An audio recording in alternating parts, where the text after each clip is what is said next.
Hello, my name is Kenna Easley, and I will be doing a timeline of important events that led to success in English language learners. Here is my timeline overview.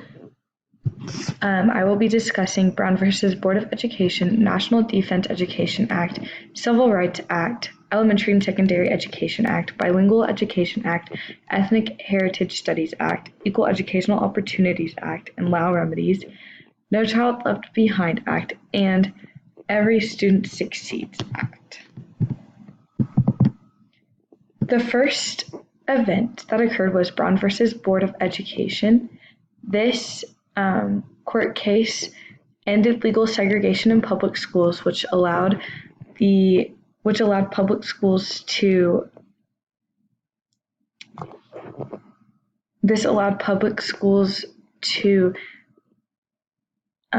intercede with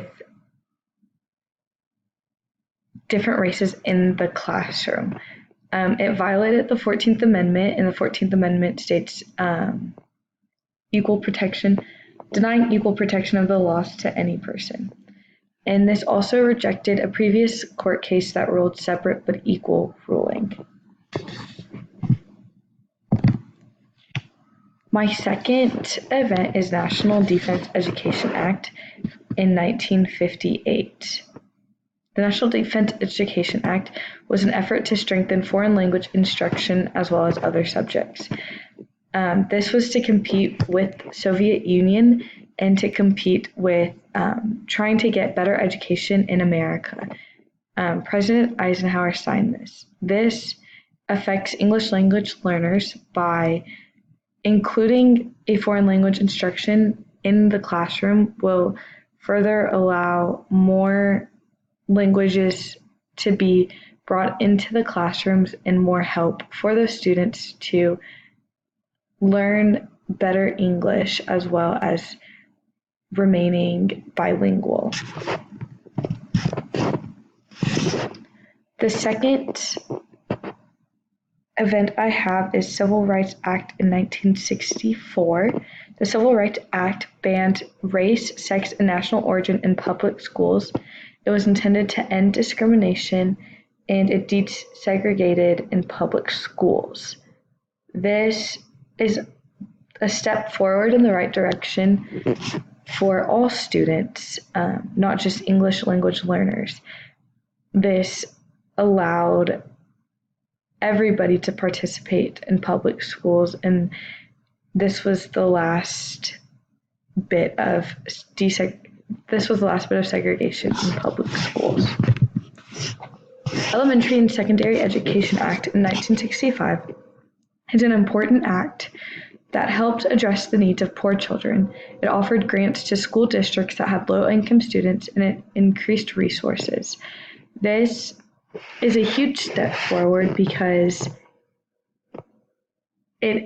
most English language learners come from low-income backgrounds, and so this definitely became more successful throughout the years, and as of current day, and President Johnson believed this was our first national goal.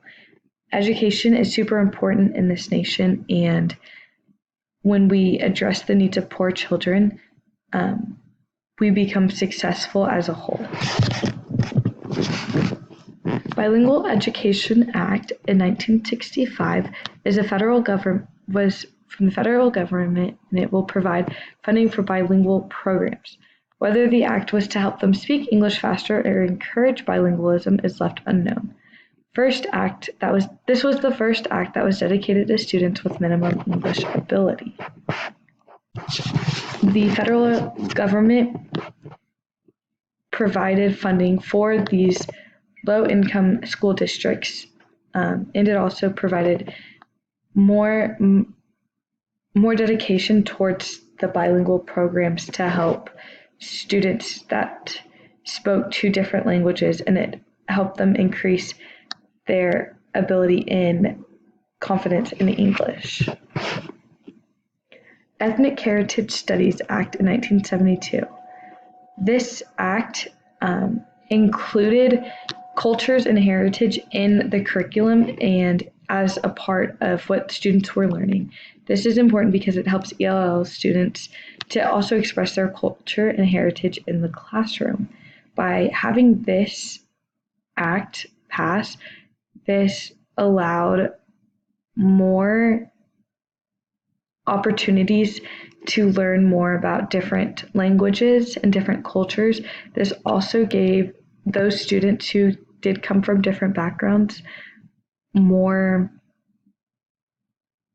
of a comfortable feeling of who they are, and having them be proud of where they're from and being able to express that with their classmates. Equal Educational Opportunities Act in 1974 stopped discrimination in schools against faculty, staff, and students. This requires the school district to step in and help the students when there is discrimination going on. So when it is brought to the school district's attention that there is discrimination within the school from between faculty or staff or students, the school district has to step in to support the students, and because this was and allow them to have an equal opportunity to learn, and not be discriminated based on their race or national origin. Lau Remedies in 1975.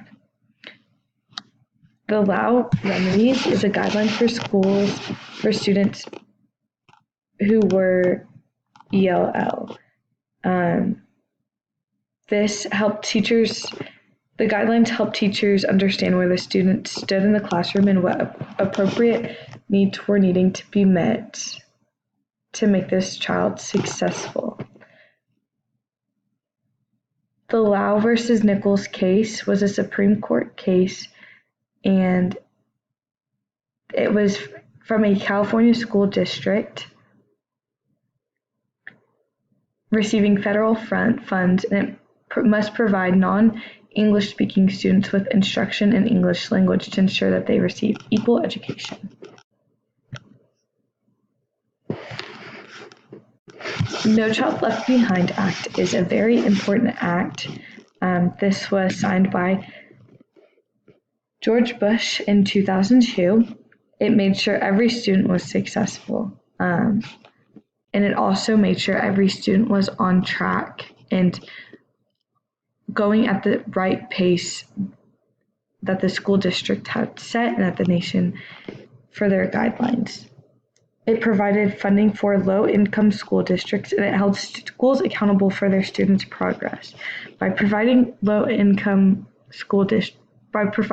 for low-income school districts, it created more of a bond for these students to want to go to school, and want to learn because they had the resources they needed, and they didn't feel that their disability affected them in any way.